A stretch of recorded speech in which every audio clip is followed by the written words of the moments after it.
जय जय रघुवीर समर्थ. श्रीमत दासबोध. दशक 15वा. आत्मदशक. समास 10वा. सिद्धांत निरूपण नाम. श्रीराम समर्थ. गगनी अवघेची होत जाते, गगना ऐसे तगे नाते, निश्चळी चंचळ नाना ते, येण्याची न्याय. म्हणजे विश्वामधल्या जवळजवळ सर्वच घडामोडी या आकाशाच्या पोकळीत घडत असतात आणि त्या निर्माण होऊन नष्टही होत असतात, पण त्या आकाशासारख्या टिकून राहत नाहीत. त्याचप्रमाणे निश्चळाच्या म्हणजे परब्रह्माच्या पार्श्वभूमीवर सुद्धा चंचळाचे, चंचळ म्हणजे कोण? माया, मायेचे अनेक विभ्रम होत जात असतात, म्हणजे भ्रम होत जात असतात. पहा, समर्थांनी या समासामध्ये सिद्धांत निरूपण नाम या समासामध्ये आपल्याला काय सांगण्याचा प्रयत्न केलेला आहे की आपण आत्म्यापर्यंत जरी जाऊन पोचलो आणि आपल्याला आत्मज्ञान जरी झालं तरी प्रवासाची इतिश्री म्हणजे प्रवासाची समाप्ती कधी होत नाही. कारण आत्मज्ञान हे सर्व प्रकारच्या ज्ञानांचे मूळ आहे. हे जरी खरं असलं तरी त्याच्याही पलीकडं निर्गुणावस्था आहे, हे लक्षात घेतलं पाहिजे. ती निर्गुणावस्था ती सांगता येत नाही. त्या ठिकाणी ज्ञान नाही आणि विज्ञानही नाही, गतीही नाही आणि स्थितीही नाही. अवर्णनीय अशी ही एक अवस्था असते, तिचं वर्णनही करता येत नाही अशी ती अवस्था असते. तिथपर्यंत गेलेल्याला म्हणजे जो कोणी तिथपर्यंत जातो, मग काही करणे किंवा काही न करणे असा कोणताही हेतूच राहत नाही. जोपर्यंत देहाचे प्रारब्ध उरलेले असतात तोपर्यंत त्याचा देह टिकतो. ज्याला ज्याचे ध्यान असते त्याला गतीसुद्धा तशीच मिळते. हा सृष्टीचा अबाधित असा नियम आहे. चंचळ म्हणजे माया.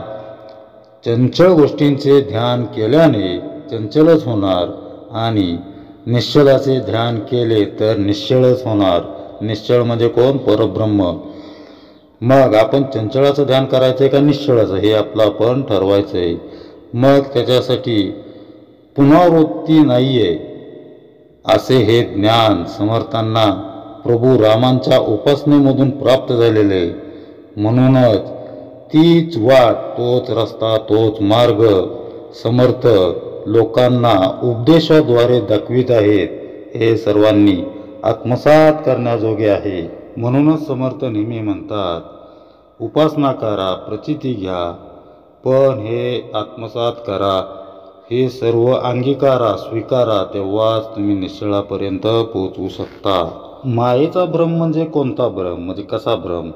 तर समजा उदाहरणार्थ आपण रात्र झाल्यावर आकाश जे असते, संपूर्ण आकाश सगळीकडं काळोख पसरतो, अंधार पसरतो. म्हणजे रात्रीच्या वेळी काळेभोर असा अंधार पसरतो, तेव्हा आकाश काळे झाले असं आपल्याला वाटतं. पण नंतर ज्या वेळेस सूर्य उगवतो म्हणजे त्यावेळेस तेच आकाश पूर्ण पिवळे झालेले आपल्याला दिसते. म्हणजे हा काय असतो? आकाश जिथल्या तिथं स्थित असतं, पण हा काय? मायेचा भ्रम असतो. उदंड हिव जेव्हा पडिले, गमे गगन थंड झाले, उष्ण जळेने वाळले, ऐसे वाटे. म्हणजे जेव्हा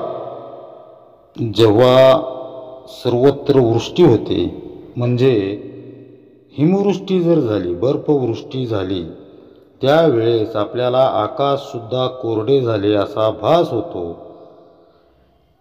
ऐसे जे काही वाटले ते झाले आणि गेले, आकाशासारिखे तगले, हे तो घडेना. म्हणजे असं जे वाटते तो त्या वेळेपुरता होणारा भ्रम असतो, त्यापुरता होणारा मनाला भास असतो.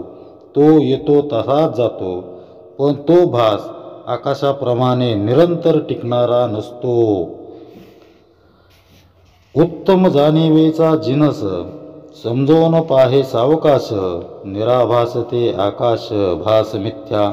म्हणजे शुद्ध जाणीवरूप अशी जी वस्तू, म्हणजे शुद्ध जाणीवरूप कशाला म्हणायचं, आत्मा, ती वस्तू म्हणजे आत्मा आहे.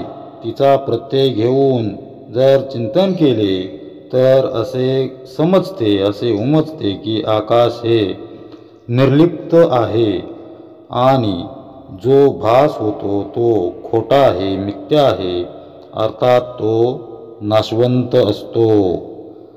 उदक पसरे वायो पसरे, आत्मा अत्यंतची पसरे, तत्वे तत्व अवघेची पसरे अंतर्यामी. म्हणजे पाणी हे विस्तारत जाते, वाढत जाते. वायू यापेक्षा अधिक, वायूचा म्हणजे या पाण्यापेक्षाही खूप अधिक मोठा विस्तार पावतो. आत्म्याच्या विस्ताराला तर कधी मर्यादाच नाही, कोणतीही मर्यादा नाही. एका तत्वात दुसरे तत्व बेमालूमपणे विस्तारत जात असते. चळते आणि चळे नाते, अंतरी अवघेच कळते, विवरणेची निवळते प्राणीमात्रांशी. म्हणजे जे चंचल असते ते आणि जे निश्चळ असतं ते, अशी दोन्ही तत्वे अंतर्यामी समजतात, उमगतात आणि त्याकरता चिंतन मनन करत जावे लागते. विवरता विवरता शेवटी निवृत्तीपदी अखंड भेटी, झाली याने तुटी होणार नाही.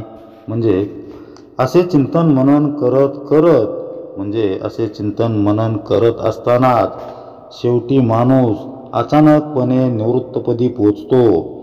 त्या ठिकाणी त्याची स्वस्वरूपाची अखंड एकरूपता साधते आणि मग त्याची ताटातूट कधीच होत नाही. आपण विश्वामध्ये भरून असलेल्या जाणीवेच्या, अनुभूतीचा, अनुभवाचा अभ्यास करत आहोत. या जाणीवेची स्वरूप स्थिती अंतकरण एक अशी आहे. हे दृश्य विश्व एकाच अंतकरण रूपी जाणीवेनं एकत्र बांधलं गेलेलं आहे. ही जाणीव विश्वव्यापी आहे.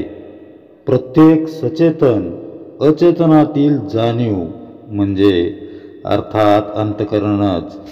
हे अंतकरण एकच एक आहे असं समर्थांनी सांगितलेलं आहे. परंतु मनुष्यबुद्धी त्याच्या अंतकरणाहून नेहमी वरचढ ठरत असते. अंतकरण प्रधान व्यक्ती व्यवहारात बहुतेक वेळा अपयशी ठरतात, तर बुद्धिप्रधान लोक यशस्वी ठरतात किंवा यशस्वी होतात. मात्र व्यवहारातील जीत, व्यवहारातील विजय हीच अंतिम जीत मानली असती तर सर्व यशस्वी मंडळी प्राप्त स्मरणीय ठरली असती. पण वस्तुस्थिती तशी नाही. ज्याची वृत्ती अंतकरण प्रधान असते, म्हणजे जो हृदयस्थ ईश्वररूपी जाणीवेला अनुभवतो, कल्याणकारी कृतीनं विश्वनारायणाची पूजा बांधतो, प्रत्येकामध्ये रामरूप बघतो, तो जगाला वंदनीय ठरतो, तो संत असतो. अशी अंतकरण प्रधान प्रवृत्तीच सर्वश्रेष्ठ ठरते. सामान्य मनुष्य मात्र बुद्धिप्रधान विचार करतो, त्यामुळं त्याच्या अंतकरणात विविध नाना आशंका उत्पन्न होणं त्याच्या वृत्तीचा स्वभावच असतो. त्याच्या अंतकरणामध्ये निर्माण होणाऱ्या भावभावनांवर बुद्धी आक्षेप घेत असते. तसंच नाही तर बऱ्याचदा ती भावनांचीही अवहेलनाच करते. समर्थांनी या सर्वांचा बारकाईनं आणि तटस्थपणे अभ्यास केलेला आहे. शिवाय संत वृत्ती अतिव्यापक असल्यामुळं ते आपल्या प्रत्येक आशंकांचं उत्तर समाधानकारकरित्या देण्याला सक्षम आहेत. म्हणून त्यांना समर्थ ही बिरुदावली शोभून दिसते. अशा काही आशंकांचं निरसन करणारा आपण समास नुकताच अभ्यासलेला आहे. संदेह शंकांची उत्तरं समजून उमगून ती मनोमन पटली असती आणि साऱ्या आशंका मावळल्या असत्या तर संतांचं कार्य किती सोपं झालं असतं. बरोबर आहे ना. बघा, गीतेमध्ये प्रभू श्रीकृष्णांनी सांगून ठेवलेलं आहे, तुमचे सारे धर्म पंथ त्यागून तुम्ही मला फक्त शरण या, मी तुम्हाला माझं निजपद देईन. एक बारकाईनं निरीक्षण करा की प्रत्यक्ष दस्तूर खुद्द भगवंतांनी सांगूनही जनमानसांमध्ये किती बदल घडला हे आपण सर्वजण, आपल्याला सर्वांना हे माहीतच आहे. कारण तसा बदल घडला असता तर संतांना वारंवार अवतार घ्यावेच लागले नसते, असे नका.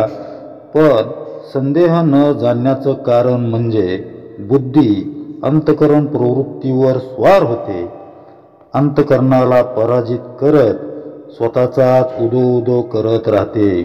मोजकेच म्हणजे एकदम दुर्मिळ एखादेच भक्त असे असतात की ज्यांनी आपली बुद्धी एकदा का सद्गुरूंचरणी वाहिली की म्हणजे पुन्हा तिचा वापर ते कदापिही करत नाहीत. जीवाच्या देहबुद्धी प्रधान विचारांमधून उत्पन्न होणाऱ्या आशंका म्हणजे सतत खळबळत असणाऱ्या अंतःकरण रूपी समुद्रातील लाटाच होत. एखादा मजबूत खडक जसा सागर लाटांना अंगावर घेतो, त्यांना तटावून परतून लावतो, तसंच समर्थ येणाऱ्या प्रत्येक आशंकेला समर्थपणे उत्तर देतात, तिला शांत करतात. श्रोत्यांची विश्वनिर्मितीबद्दलची आणखीन शंका तिचं समाधान समर्थ आपल्यासमोर चिंतनासाठी ठेवत आहेत. श्रोत्यांनी म्हणजे कल्याण स्वामींनी वक्त्यासमोर म्हणजेच अर्थात समर्थांसमोर एकदा शंका मांडली आणि शंका मांडताना ते कल्याण स्वामी म्हणाले की विश्वनिर्मितीची प्रक्रिया जी समजावून सांगितली तुम्ही, ती समजावून सांगताना तुम्ही सांगितले की परब्रह्म स्वरूपात मूळ माया प्रकट झाली, तिच्यापासून गुणमाया, गुणमायेपासून त्रिगुण आणि तमोगुणातून पंचभूत निर्माण होऊन या सृष्टीचा विस्तार झाला. अवघ्या विश्व पसाऱ्यालाच एकाच जाणीवेनं एकत्र धरून ठेवलंय हेही तुम्ही आम्हाला सांगितलं. मग या जाणीवेचा सृष्टीतील प्रवास घडतो कसा, तिचा वाहक कोण आहे? या अगोदर तुम्ही सांगितलं होतं की वायूच जाणीवेचा वाहक असतो, पण जाणीव तर मूळ मायेपासून प्रसवते आणि वायू हा पंचमहाभूतांपैकी एक म्हणजे शेवटच्या टप्प्यातील आहे. मग जाणीव वायूच्या आधारे प्रवाहित झाली, विकसित झाली असं कसं म्हणता येईल? वायूच जेव्हा निर्माण झालेला नव्हता तेव्हा तो जाणीवेचा प्रसार दृश्य जगतापर्यंत कसा काय करू शकेल? असे प्रश्न श्रोत्यांच्या मनात उत्पन्न झाले आहेत. अर्थात परमार्थाचं सखोल चिंतन मनन व्हावं अशा हेतूनं समर्थ श्रोत्यांच्या मनात आशंका निर्माण करून त्याची समर्पक उत्तरं देतात. इथं वायूचं सर्वांगीण रूप, त्याचं महत्त्व आपल्याला सर्वांना ज्ञात व्हावं यासाठीच या समासाची योजना समर्थांनी केलेली आहे. वायूला दोन अंग आहेत, एक म्हणजे वारा आणि दुसरं म्हणजे वासनेचे तरंग. वायू जसा सूक्ष्म तशी वासना देखील सूक्ष्म असते, म्हणून वासना वायुरूप असते. वायू इतर 4 भूतांपेक्षा थोडा वेगळा आहे, तो प्रामुख्याने 2 कारणांमुळं. मनुष्य, एक म्हणजे मनुष्य पृथ्वी तत्वाशिवाय म्हणजे पैसा अडका घरदार याशिवाय राहू शकतो. जलाविना काही दिवस राहू शकतो म्हणजे पाण्याविना सुद्धा जगू शकतो. अग्नीशिवायही म्हणजे जठराग्नी न सणवता म्हणजे पोट न भरताही काही दिवस उपाशी राहू शकतो. अवकाश तत्व हे सर्व समावेशक असल्यामुळं त्याच्याशिवाय आपलं अस्तित्वच नाही. त्यामुळं त्याचा इथं विचार करणं अयोग्य होय. पण मनुष्य वायूशिवाय मात्र राहू शकत नाही. उगवत्या सूर्याला छानसं फळ समजून बाल हनुमानानं सूर्याला पकडण्यासाठी उड्डाण केलं तेव्हा इंद्राचं आसन डळमळू लागलं. त्यानं आपल्या हातातील वज्र हनुमानाच्या दिशेनं भिरकावलं. वज्र हनुवटीला लागताच हनुमान स्वारी मूर्छित होऊन पडली. ते पाहताच वायू कोकला.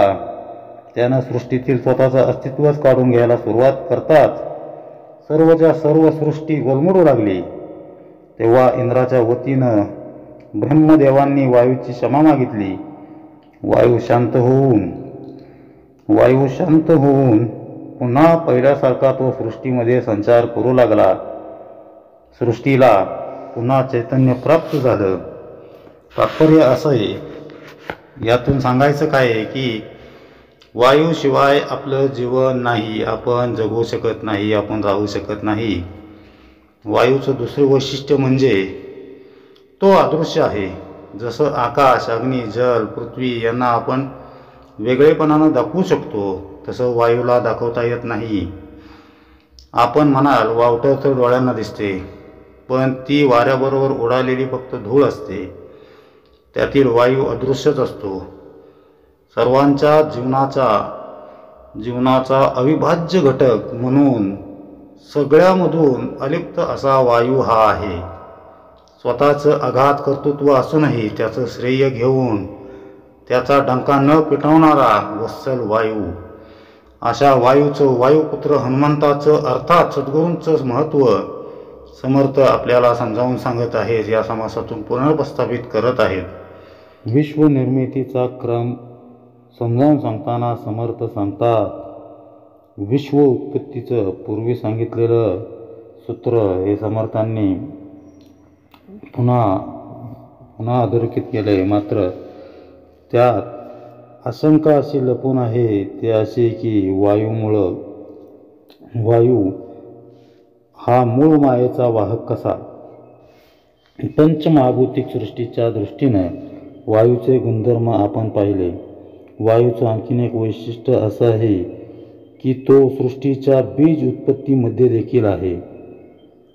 परब्रह्माचा सत्यसंकल्प पूर्ण करण्यासाठी त्याच्या अंतरंगात मूळ माया वासना रूपात निर्माण झाली.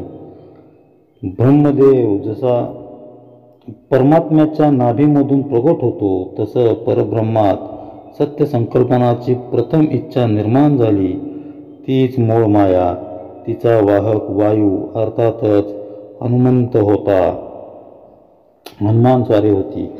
हनुमान स्वारी म्हणजे शिवतत्व अर्थातच सद्गुरु तत्व.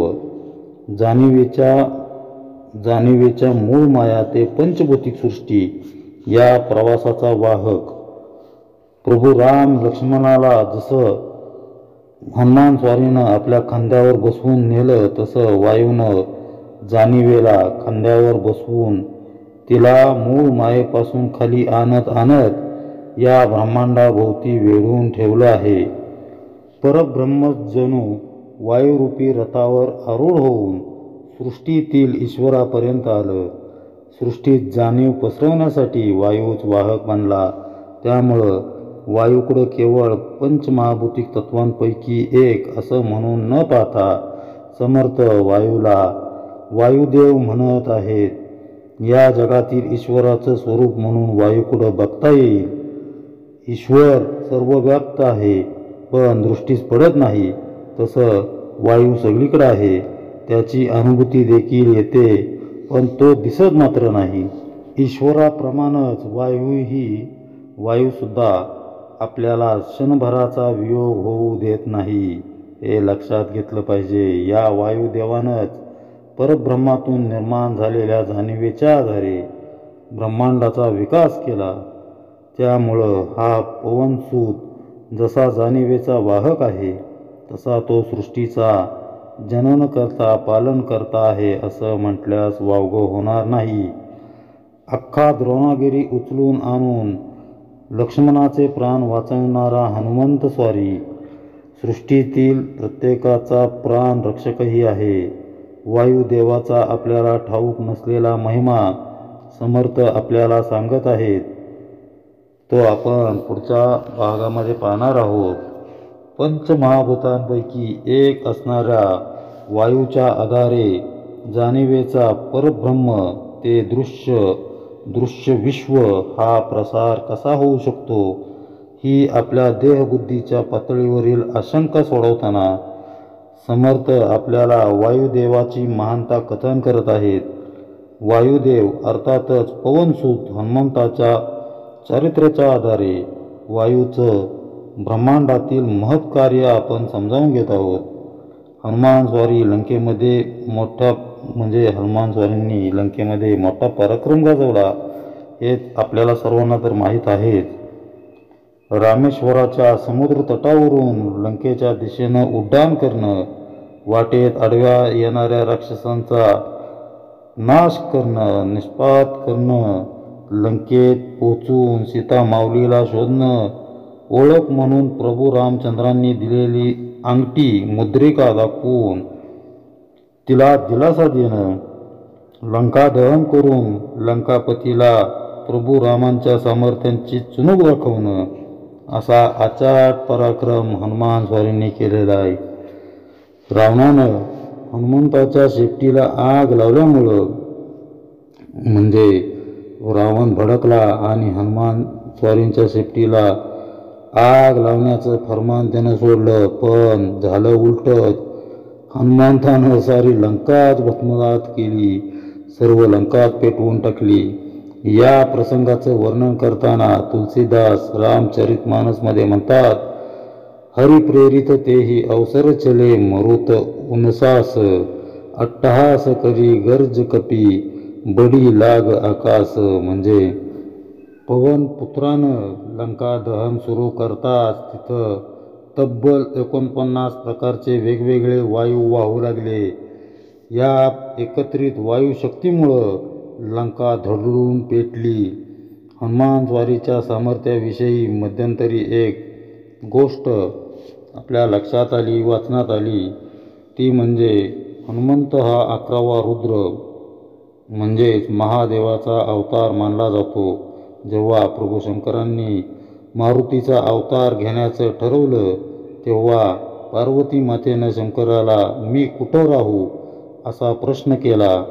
तेव्हा हनुमान तर ब्रह्मचारी अवतार आहेत म्हणून प्रभू शंकरांनी माता पार्वतीला तो हनुमंत म्हणून अवतरल्यावर म्हणजे ज्यावेळेस प्रभू शंकर हनुमंत म्हणून अवतरतील त्यावेळेस त्याच्या शेपटीला वास करण्यास सांगितलं.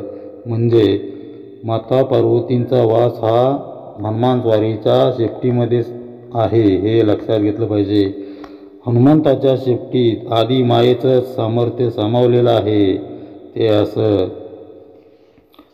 बघा, अतुलनीय पराक्रम करून हनुमान जेव्हा प्रभू रामांसमोर आला तेव्हा त्याला कुठं ठेवू आणि कुठं नको असं प्रभू रामांना होऊन गेलं. प्रभू राम जेव्हा हनुमंताची मुक्त कंठानं प्रशंसा करू लागले तेव्हा महापराक्रमी हनुमंत समर्पित होऊन प्रभू राम चरणी पडला. तुलसीदास त्याची अवस्था सांगताना म्हणतात, सुनी प्रभू वचन बिलो की मुख गात हर्षी हनुमंत, चरण पेरू व प्रकुकुल त्राही त्राही भगवंत, प्रेमाकुल त्राही त्राही भगवंत. याचा भावार्थ असा आहे की हनुमान स्वारीची जाणीव प्रगल्भ होती. त्याची अशी धारणा होती की मी केवळ निमित्त मात्र असून प्रभू रामचंद्रांनीच माझ्याकडून हे महत्कार्य करून घेतलेलं आहे. हनुमंताची ही धारणा इतकी विशुद्ध अशी होती, भक्ती अशी इतकी प्रखर होती की प्रभू रामचंद्रांनीच या कार्यासाठी केवळ त्याचीच निवड केली.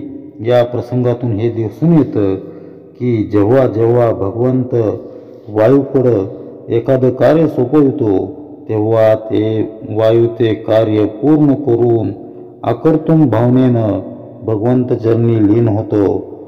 सृष्टीचा जीवनदाता असूनही श्रेय स्वतःकडं येऊ नये म्हणून की काय वायुदेव अदृश्य असतो. प्रभू रामचंद्रांना प्रेयस असणाऱ्या हनुमान रूपी वायूचं श्रेयस कार्य समर्थ आपल्याला 2 अंगांनी विदित करत आहेत. एक म्हणजे पंचमहाभूतिक तत्व या दृष्टीनं, तर दुसरं म्हणजे ब्रह्मांडामध्ये जाणीवेचा विकास करणारं तत्व या दृष्टीनं. पंचतत्वांपैकी एक असणाऱ्या वायूचं सृष्टीच्या जडणघडणीत महत्त्वाचं योगदान आहे, पण त्याहूनही महत्त्वाचं आहे ते जाणीवेचा वाहक म्हणून असणारं वायूचं स्थान. वायू अर्थात हनुमान स्वारी अर्थात सद्गुरु तत्व जाणीवेच्या आधारे अखिल ब्रह्मांडाला व्यापून असतं. त्यामुळंच तर सद्गुरूंचा जय जयकार या शब्दात आपण करत असतो. ब्रह्मांडावर सद्गुरूंची सत्ता चालते. त्यांच्याच इच्छेनं सृष्टीचा विकास होतो. तोच खरा चराचराचा आधार असतो. सद्गुरूंच्या अर्थातच हनुमान स्वारीच्या अचाट कर्तृत्वाची हीच तर प्रचिती आहे. एवढं असूनही हा अंजनी पुत्र इवलसही कर्तृत्व स्वतःकडे घेत नाही. त्याच्या प्रत्येक कार्यात मी केलं असा लवलेश मात्रही कधीही आढळत नाही. अहम आढळत नाही. या उलट प्रभू राम करता आहे, प्रभू राम करता आहेत हीच धारणा त्याच्या मनात अखंड असते. वायुदेवाची जगापुढं सहसा येत नसलेली ही बाजू समर्थ मोठ्या कौतुकानं आपल्यासमोर ठेवीत आहेत. ते पुढे सांगतात, शाश्वताच शोधित गेला तेने ज्ञानी साच झाला, विकार सांडून मिळाला निर्विकारी. म्हणजे जे परब्रह्म शाश्वत आहे त्याला जेव्हा शोधत जावे, ढुंढीत जावे, तेव्हा शोधणारा स्वतः खऱ्या अर्थाने ज्ञानी होतो. अर्थातच तो स्वतः विकार शून्य होऊन निर्विकार स्थितीत सामावून जातो.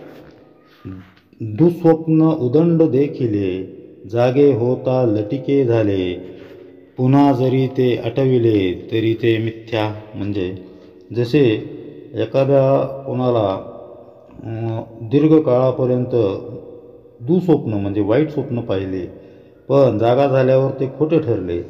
समजा स्वप्नामधला तपशील त्याला आठवला तरी तो कधीही खरा नसतो. प्रारब्ध योगे देह असे अथवा नासे, विचार अंतरी बैसे चळेना ऐसा. म्हणजे जोपर्यंत प्रारब्धाची दोरी असेल तोपर्यंत त्याचा देह आणि देह व्यवहार हे चालतच राहणार. म्हणजे त्यामुळे त्याच्या अंतर्यामी आत्म्यस्वरूपाचे भान मात्र सतत जागृत असणार. बीज अग्नीने भाजले त्याचे वाढणे खुंटले, ज्ञात्यास तैसे झाले वासना बीज. म्हणजे बीज जर का आगीत भाजून काढले तर ते रुजू शकणार नाही, म्हणजे ते पुन्हा उगवणार नाही. तसाच जो ज्ञानी असतो त्याचे पूर्वजन्माचे बीज जी वासना असते ती ज्ञानरूपी अग्नीत जळून जाते. विचारे निश्चळ झाली बुद्धी, बुद्धीपासी कार्यसिद्धी, पाहता वडिलांची बुद्धी निश्चळी गेली. म्हणजे आत्मानात्म विचार करत गेल्यानंतर बुद्धी स्थिर होते. मग स्थिर बुद्धीमुळे मुख्य हेतू साधतो. पूर्वीच्या थोर महात्म्यांची बुद्धीसुद्धा याच मार्गाने निश्चळ झाली. निश्चळास ध्यातो तो निश्चळ, चंचळास ध्यातो तो चंचळ, भूतास ध्यातो तो केवळ भूत होय. म्हणजे जो निश्चळाचे ध्यान करील तो निश्चळ बनेल, म्हणजे परब्रह्म बनेल. जो चंचळाचे मायेचे म्हणजे माया आपल्या ज्या भ्रमाचे जो चिंतन करेल तो चंचळच बनून जाईल व भूताचे ध्यान करेल तो भूत बनून जाईल. जो पावला शेवटवरी तयास हे काहीच न करी, अंतरनिष्ठा बाजीगरी तैसी माया. म्हणजे जो पूर्ण तत्वात गेला त्याच्यावर मायेचा मायेचा कसलाच पगडा बसू शकत नाही. त्या अंतर्निष्ठाला माया ही एक नजरबंदी भासते. वायूचं महत्त्व, वायूचं स्थान, या सृष्टीमध्ये असणारं वायूचं महत्त्व आणि स्थान समर्थ आपल्याला समजावून सांगत आहेत. निर्गुण निराकार परब्रह्मामध्ये मूळ माया प्रसवली हे तर आपल्याला माहीतच आहे. समर्थ परब्रह्माची तुलना आकाश तत्वाशी करतात.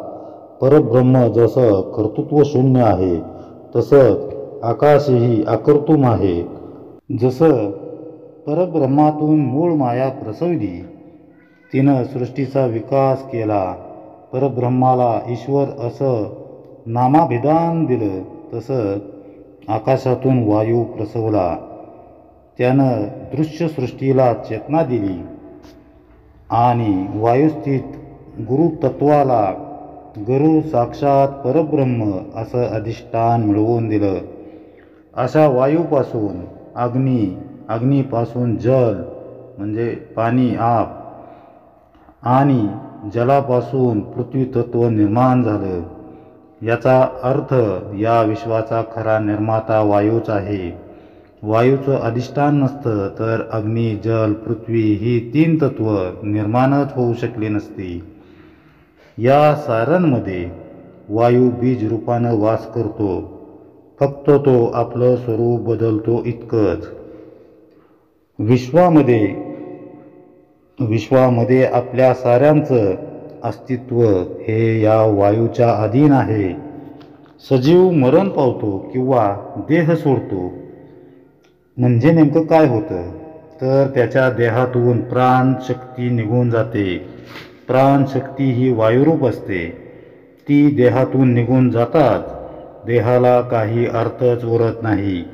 जसा तो अस्तित्वात येतो तसाच तो पंचतत्वात विलीन होतो. मृतदेहावर अग्निसंस्कार केला जातो. त्यानंतर अस्थी जलात विसर्जित केल्या जातात आणि पार्थिवातील वायू ऊर्ध्व दिशेला आकाशात विलीन होतो. म्हणजे ज्या वायूतून देह निर्मिती होते त्या वायूनं देहाला त्यागताच, म्हणजे वायू देहातून निघून जाताच इतर तत्वही आपापला अंश काढून घेतात. सारांश म्हणजे वायूशिवाय देहाला काहीच स्थान नाही. हे त्रिवार सत्य आहे. वायूचा पर्यायानं हनुमान स्वारीचा ब्रह्मांडावर केवढा उपकार आहे. तोच भगवंताच्या सत्य संकल्पाला चालना देतो. तोच सृष्टीमध्ये चैतन्य भरतो. तोच साऱ्या जीवांकडून कार्य करून घेतो. इतकं करून त्याचं कर्तेपण मात्र तो भगवंताकडेच देतो. सीतामातेचा शोध लावून हनुमान स्वारी जेव्हा प्रभू रामांसमोर नतमस्तक होऊन उभा राहते तेव्हा प्रभू रामांच्या मनातील भावना शब्दबद्ध करताना तुलसीदास लिहितात, सनुकपी तोही समान उपकारी, नहीं कोऊ सूर नर मुनी तनुधारी, प्रति उपकार करो का तोरा, सन्मुख होई न सकत मन मोरा. याचा अर्थ आहे, हे कपिश्रेष्ठ, तुझ्या उपकारांची परतफेड मी कशी करू. तुझ्या नजरेला नजर मिळवण्यासाठीही मला संकोच वाटतोय. इतकं महान कार्य तू केलंस. अशा शब्दात प्रभू राम स्तुती करतात. खरं पण हनुमान स्वारी मात्र श्रेय स्वतःकडे न घेता ती प्रभूंची लीलाच आहे असं स्वतः समजतात. सृष्टीतील प्रत्येक कार्यात हनुमंताचा म्हणजेच वायूचा हात असतोच. तोच सृष्टीला जगवितो, तिचा विकास करतो, तिचा तारणहारही तोच आहे. पण जेव्हा हनुमान स्वारीला त्याचं कर्तृत्व द्यायला जावं तेव्हा पवनसूत दास्यभक्तीतून त्याचं खरं सारं श्रेय प्रभू रामचंद्रांच्या पायी अर्पण करून मोकळा होतो. आणि एक लक्षात घ्या की याच हनुमान स्वारीला चिरंजीवत्व प्राप्त आहे. हनुमान स्वारी सदैव या पृथ्वीतलावर जिवंत आहेत हे आपण लक्षात घेतलं पाहिजे. वायुपुत्राचं एवढं अगाध कार्य देहबुद्धीच्या जीवाला मात्र दुर्दैवानं कळत नाही. त्यामुळं देहाची आशंका जी शंका येते ती शंका शोधन करण्याचा प्रयत्न या समासातून समर्थ करत आहेत. जसं समर्थ करुणाष्टकामध्ये म्हणतात, जळचर जळवासी नेनती त्या जळासी, निशिदिन तुझपासी चुकलो गुणरासी. तसं अंतर्बाह्य जाणीवेनं म्हणजेच हनुमंताच्या कार्यानं आम्हाला जिवंत ठेवलंय, चैतन्यमय केलंय. अशा हनुमंताच्या कार्याचा विसर पडल्यामुळंच हा वायू कोण असा प्रश्न तुमच्या आमच्यासारख्या सामान्य जनांना पडतो. देहबुद्धी प्रधान जीवाचं हे शल्य समर्थ या समासातून मांडतानाच वायुपुत्राची कर्तबगारी देखील आपल्यासमोर ठेवत आहेत. विश्वव्यापक जाणीव आणि वारा ही वायूची दोन अदृश्य अंग विश्वाचं अधिष्ठान आहेत. वायू चराचराचं जीवन आहे, मात्र त्याचं हे कर्तृत्व आपल्याला उमगतच नाही, कारण तो सुप्तावस्थेत असतो. म्हणूनच त्याविषयी आपल्या मनात आशंका निर्माण होते. महत्पराक्रम करूनही हनुमान स्वारी जसा अलिप्त राहिला, तसंच हा वायू अर्थातच सद्गुरू हर तऱ्हेनं जीवांचा सांभाळ करतो, पण त्याचं कर्तृत्व आपल्याला जाणवत नाही, कारण तो अकर्तृम वृत्तीनं राहतो. त्यामुळं सद्गुरूंविषयी आपल्या मनात संदेह असतो. जाणीव सर्वशक्तिमान आहे, त्याचबरोबर तिचा वाहक वायूही तितकाच सक्षम सामर्थ्यवान आहे. जाणीव वायूच्या मदतीनंच सर्वत्र संचार करते. संतांच्या जीवनचरित्रातील अनेक अगम्य घटनांवरून ते दिसून येतं. पहा, संत एका ठिकाणाहून दुसऱ्या ठिकाणी अत्यंत वेगानं जाऊ शकतात. ते या वायूच्या आधारेच. तर्कवादी बुद्धिप्रधान मंडळींना कदाचित हा कल्पनाविलास वाटेल, पण ज्यांना पवनसुताची खरी ओळख पटली आहे, ज्यांना हनुमान स्वारीची खरी ओळख आहे, ज्यांना त्याचे आशीर्वाद लाभलेले आहेत, त्यांना या मागील गुह्य चटकन ध्यानात येईल. समर्थांचं देशाटन तर फार प्रचंड होतं. वेगवेगळ्या ठिकाणची लोक त्यांची मनापासून आठवण काढीत, त्यांना आळवत त्यांची करुणा भाकत असत. समर्थांची प्रगल्भ जाणीव कोण, कुठून, कशासाठी त्यांची आठवण काढतंय हे जाणायची चर्चा करत बसलेले समर्थ त्या जागेवरून एकदम उठत, आलोच असं म्हणून तिथल्या कुठल्या तरी झुडपाच्या भिंतीच्या आडोशाला जात, तेथून गुप्त होऊन ते जिथं कोणी त्यांची मनापासून आठवण काढत असे त्या स्थळी प्रगट होत असत आणि तिथलं काम आटोपून पुन्हा पहिल्या ठिकाणी येऊन चर्चेत सहभागी होत. सांगण्याचा मुद्दा तात्पर्य हेच आहे की संत म्हणा किंवा देवी देवता म्हणा, हे वायू रूपानं वायूच्या वेगानं कुठल्या कुठं प्रगट होत आणि कुठल्या कुठं गुप्तही होत. मग या सर्व घटनांना कारक हा वायूच असतो. देव देवता संत यांना गुप्त होणं, प्रगट होणं, प्रसंगानुरूप वेगवेगळे देह धारण करणं साध्य होतं, ते वायूमुळंच. संत देवता आजही चैतन्यावस्थेत सगळीकडं भरून आहेत. आपण जर त्यांना कळवळून हाक मारली तर या वायूच्या आधारे त्यांना तात्काळ आपल्यासमोर प्रगट होण्यात अडचण ती कोणतीच नसते.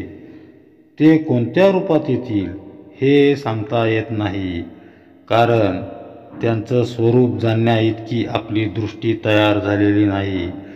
पण आपल्या प्रेम भरल्या हाकेला ते नक्की ओढ येतील, धावून येतील, यात कसलीही अजिबात शंका नाही.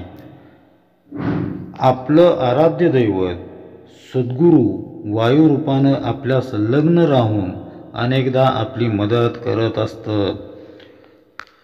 मात्र हा तारणहार कोण याचं उत्तर आपल्याकडं नसतं. सद्गुरू तत्वच रक्षण कवच बनवून आपल्या अवतीभोवती वावरत असतं हे नक्की आहे. पण त्याबाबत शंका संदेह निर्माण झाला की ती शक्ती बाजूला सरते. सद्गुरू माझा सांगाती आहे, माझ्या प्रत्येक श्वासात तो आहे, असा दृढ भाव अखंड असायला हवा. म्हणजे ते आहे म्हणूनच मी जिवंत आहे. जर सद्गुरू नाहीत तर मी नाहीच हा आपला ठाम विश्वास हनुमान स्वारीला वायू स्थित सद्गुरूंना आपलं रक्षण करण्यास भाग पाडतो. त्यामुळं श्रद्धा विश्वास हे परमार्थाचं भांडवल आहे असं म्हणतात ते काही चुकीचं नाही. समर्थ पुढे सांगतात, देव देवता वायू रूपानं सर्वत्र संचार करतात. वायूमध्ये जगज्योती आहे आणि ती जाणीवरूप असते. वासनेमुळं त्या जाणीवेत भेद निर्माण होतात. वासना शुद्ध शुभ असेल तर देवता श्रेष्ठ असते, तर वासना अशुद्ध अनिष्ट असेल तर देवता कनिष्ठ असते. जिथं वाईट चिंतलं जातं तिथं अशुभ शक्ती प्रवेश करते. अशा रीतीनं वायूमध्ये नाना भेद आहेत. रेखी उपचारानं शारीरिक व्याधी बऱ्या होतात. महत्त्वाच्या कार्यासाठी परीक्षेसाठी निघताना आपण थोरा मोठ्यांचे आशीर्वाद घेतो किंवा आशीर्वाद बऱ्याच ठिकाणी घेतले जातात. ते आशीर्वचन किंवा रेखी करणाऱ्यांच्या भावना वायूमध्ये स्पंदन निर्माण करतात. अशा वेळी वासना शुद्ध असते. त्यामुळं वायूमध्ये असणाऱ्या शुभशक्ती देवता त्या व्यक्तीला पाठबळ देतात. तिच्या भोवती संरक्षण कवच निर्माण करतात. सकारात्मक ऊर्जा त्या व्यक्तीभोवती एक प्रकारचं वलय निर्माण करून तिला यशोमार्गावर नेत राहते. तीर्थक्षेत्री सत्पुरुषांच्या समाधीस्थळी गेल्यामुळं त्या ठिकाणची चैतन्यदायी स्पंदनं तिथल्या शुभशक्ती आपल्या भोवतीच्या प्रदूषित कलुषित नकारात्मक चिंतायुक्त वायुमंडलाला छेद देतात व शुद्ध पवित्र सकारात्मक विचारांचं आपल्यामध्ये संक्रमण होऊन आपण निश्चिंत बनवू लागतो. भानामती करणी करणं, काळी जादू यासारखी अघोरी विद्या वापरणे म्हणजे यांसारखी विद्या वापरणारेही बरेच लोक असतात. अशा ठिकाणी अत्यंत कनिष्ठ देवतांचा वास असतो असं समर्थ म्हणतात. दृष्ट लागणं म्हणजे एखाद्या दृष्ट किंवा हीन शक्तीचा वायूमार्फत होणारा प्रादुर्भावच हे लक्षात ठेवा. त्यावर हमखास केला जाणारा साधासा उपाय आहे तो म्हणजे दृष्ट काढण्याचा. म्हणजेच आपल्यातील शुद्ध वासनेनं शुभ विचारानं पीडित व्यक्तीच्या भोवतीचा वायू शुद्ध करणं. सारांश म्हणजे काय? अनेक शुभाशुभ वासनांच्या आधारे श्रेष्ठ कनिष्ठ देवता वायुरूपात वावरत असतात. जिथं जिथं शुभचिंतन आहे, शुभ संकेतांचं मंथन आहे, सर्वांचं भलं व्हावं अशी इच्छा आहे, वृत्तीची व्यापकता आहे, त्या ठिकाणी तिथं श्रेष्ठ देवता शुभ ऊर्जा पुरवीत असतात. हे आपण ध्यानी घेतलं पाहिजे. समर्थ म्हणतात, आकाशापासून निर्माण झालेले वायूचे 2 प्रकार आहेत. एक म्हणजे आपल्याला माहीत असलेला वारा आणि दुसरा प्रकार म्हणजे तो जगज्योती अर्थात विश्वव्यापी परिपूर्ण अशी जाणीव. वायूचा एवढा प्रचंड आवाका समजवल्यानंतर समर्थ आता इतर महाभूतांचे वर्णन सांगत आहेत. ते आपण पुढे पाहणार आहोत. अखिल ब्रह्मांडाचा मूलाधार असणारा प्रत्येकाच्या अंतरंगात वसणारा वायू अर्थात हनुमान स्वारी ही अदृश्य रूपानं अकर्तुम भावानं कार्यरत असतात. त्यामुळंच त्यांचं कार्य भव्य दिव्य असूनही देहबुद्धीच्या पातळीवर राहणाऱ्या सामान्य जीवांच्या ते लक्षात येत नाही. पापणी जसं डोळ्याचं रक्षण करते तसं हनुमान स्वारी अर्थात सद्गुरू वायूंच्या मदतीनं जीवाचा सांभाळ करत असतात. जीवनाला दिशा देऊन त्याच्या आत्मोन्नतीसाठी सतत प्रयत्नशील असतात. अशा वायूचं अर्थात सद्गुरूंचं महत्त्व कितीही वर्णलं तरी ते कमीच पडेल. रोजच्या बोलण्यामध्ये वायूचा अनेक अर्थानं संदर्भ येताना आढळतो. अनपेक्षित घटनेमुळं एखाद्याला अपार आनंद झाला तर आपण त्याला हर्षवायू झाला असं म्हणतो. खोडकर, चंचळ, चपळ मुलं मुक्तपणे बागडताना पाहून आपण कानात वारं गेल्यासारखं पळतायत असं म्हणतो. सांध्याच्या दुखण्याला वात विकार म्हणतात. पचायला जड अन्न खाण्यात आलं तर काही जणांना पोटात गॅस होतो.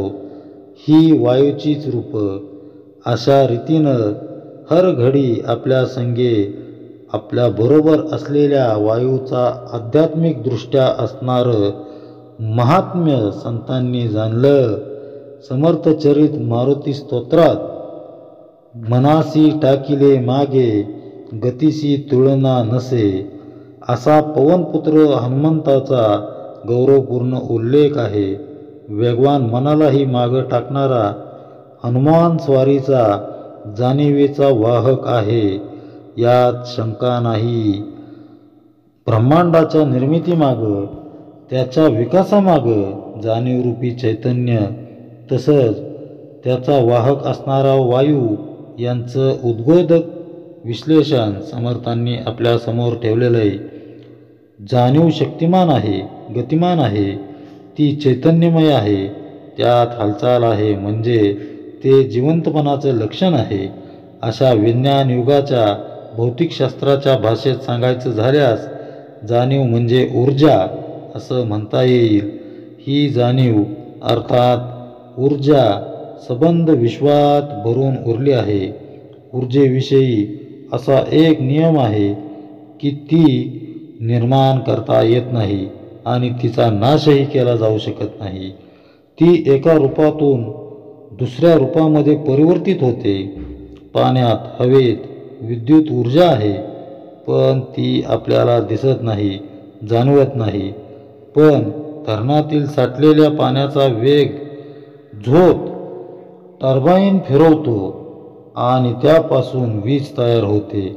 वाऱ्यामुळं पवनचक्कीची पाती फिरतात आणि त्यातूनही विद्युत निर्मिती होते. हीच वीज फ्रीजला पुरवल्यानंतर त्यातून शीतलता निर्माण होते तर मायक्रोवेव्हला विजेच्या शेगडीला पुरवल्यास उष्णता निर्माण होते. अग्नीच्या मदतीनं शिजलेलं अन्न आपण सेवन करतो आणि त्यातून मानवी शरीराला ऊर्जा मिळते. विविध कामं करण्यासाठी हीच ऊर्जाच कामाला येते. मग हे सारं घडतं कसं? एका रूपातून ऊर्जा दुसऱ्या रूपात जाते तरी कशी? हे रूपांतरण घडतं वायूच्या माध्यमातून. शास्त्रज्ञ विद्वान त्यामागचं कारण अनेक घटक सांगतील. त्याची किचकट प्रक्रिया सांगतील. पण आत्मज्ञानी संतच हे जाणतात की या सर्व घटना अतिसूक्ष्म असणाऱ्या वायूमुळं अर्थातच सद्गुरू रूपी हनुमंताच्या हनुमान स्वारीच्या अस्तित्वामुळंच घडत असतात. आकाश परब्रह्मासारखं स्थितप्रज्ञ आहे, अकर्तुम आहे. त्यात अजिबात हालचाल नाही. त्यातील प्रथम व्यक्त जाणीव म्हणजे वायू. या वायूमुळंच ब्रह्मांडाला ऊर्जा मिळते. एक ऊर्जा दुसऱ्या स्वरूपात रूपांतरित होते. दोन वस्तूंच्या घर्षणामधून अग्नी निर्माण होतो आणि त्यासाठी हवेची देखील गरज असतेच. निर्वात पोकळीत अग्नी राहू शकत नाही. पेटत्या मेणबत्तीवर किंवा निरंजनावर काचेचा पेला जर उलटा ठेवला तर क्षणात ज्योत विझते, कारण अग्नीचा अधिष्ठाता वायूच तिथं रोखून धरला जातो. हा प्रयोग बहुतेकांनी म्हणजे सर्व मुलांनी विद्यार्थी दशेत किंवा आपण सुद्धा विद्यार्थी असताना तो केलेला असेलच. शरीरातील अग्नीचा आधारही वायूच असतो. मनुष्य वस्तीपासून दूर अशा निविड जंगलात वणवे लागतात. वाऱ्याच्या शक्तीमुळं झाडांच्या फांद्या एकमेकांवर घासल्या गेल्यामुळं वणवा लागतो. बारकाईनं याचा विचार केल्यावर आपल्या असं लक्षात येतं की वायूमध्ये अग्नी सुप्तावस्थेत असतो. तेजातील शक्ती, तेजातील जाणीव म्हणजेच हा वायू होय. विज्ञानामध्ये ऊर्जा, मग ती उष्ण असो किंवा शीत, ती कॅलरी किंवा किलो कॅलरीमध्ये मोजली जाते. याचाच अर्थ सर्वत्र ऊर्जा ही एकच आहे. पण हे तत्त्व उच्च कोटीची प्रतिभा असणाऱ्या समर्थांनी कुठल्याही शास्त्रांचा, पुस्तकांचा अभ्यास न करता सुमारे 400 वर्षापूर्वी 16व्या शतकातच मांडलं होतं. हे एक नवलच आहे. उष्ण आणि शीत ही तेजाचीच 2 अंग आहेत. हे समर्थांचं प्रतिपादन आजच्या विज्ञानाशी सुसंगतच ठरतं, कारण यावरून समर्थांचं अष्टपैलू व्यक्तिमत्व तसंच दासबोधाचं कालातीत स्थान सहजच नजरेत भरतं. समर्थ पुढं सांगतात, उष्णापासून तेजपुंज असा सूर्य झाला, विजा चमकू लागल्या, सर्व भक्षक असा प्रसंगी हाहाकार माजविणारा अग्नीही झाला. याच तेजामध्ये शीतल गुणही आढळतो. सीता माऊलींनी अग्निपरीक्षेवेळी अग्नीमध्ये प्रवेश केला तेव्हा एरवी धगधगीत असणारा अग्नी कसा होता हे सांगताना तुलसीदास म्हणतात की जो मन बच क्रम मम उर माही, तजी रघुबीर आन गती नाही, तो कृसानु सबके गती जाना, मो कहू होऊ श्रीखंड समाना. म्हणजेच रघुवीरांचं स्मरण करीत अग्नीमध्ये प्रवेश करताच तो चंदना समान शीतल झाला. कृत्रिम शीतगृहासारखी म्हणजे रेफ्रिजरेशन, या प्रक्रियेमध्ये रासायनिक अभिक्रियेद्वारे पाण्यातील उष्णता खेचून घेऊन थंडावा निर्माण केला जातो. तेजाच्या शीतलतेमधून पाणी, चंद्र, तारे, थंडी निर्माण झाले. बीज रूपानं सर्वांमध्ये वसणाऱ्या वायूच्या मदतीनंच हे रूपांतरण घडत असतं. चकोर पक्षी केवळ चंद्रकिरण प्राशन करून तहान भूक शमवितो. यावरून थंड तेजापासून जलाची निर्मिती झाली या म्हणण्याला दुजोरा मिळतो. चंद्राची शीतलता आणि जल यांचा तर एकदम निकटचा संबंध आहे. पौर्णिमेला समुद्राला भरती तर अमावास्येला ओहोटी येते. यावरून हे स्पष्ट होतंच की तेजाच्या शीतलतेशी संलग्न असणारं जल 2 भागामध्ये विभागलं गेलेलं आहे. त्यातील एक म्हणजे पाणी, सजीवांचं जीवन, त्यामध्ये मग औषध, रसायनं हेही प्रकार येतात, कारण ते जीवनदायी आहेत. यातील जलाचा वाहक वायूच आहे. जलाचा दुसरा प्रकार म्हणजे जीवाला अजरामर करणारं अमृत. अमृत म्हणजे वायूतील विशुद्ध जाणीवच. ती अंतरंगात प्रगटली की अंतरंगामध्ये प्रगटतात. जीव आत्मज्ञानानं अजरामर होऊन जातो. ज्ञानेश्वर माऊलींच्या समाधीला आज जवळजवळ 800 वर्ष पूर्ण होऊन गेली. तरीही तिथलं संजीवन संमोहित करून टाकतं. त्यांच्या समाधीस्थळीचं वायुमंडल आपल्या आयुष्याचं पारणं फिटेल असं सुखाचं आगर आहे. याचं कारण म्हणजे ज्ञानदेवांनी मनुष्य देहामध्ये येऊन अमृतपान केलं.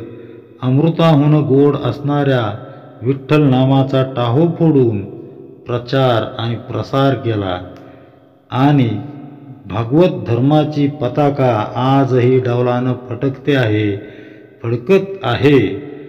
ती या वायूच्याच आधारे जल गोठून पृथ्वीतत्व तयार झालं.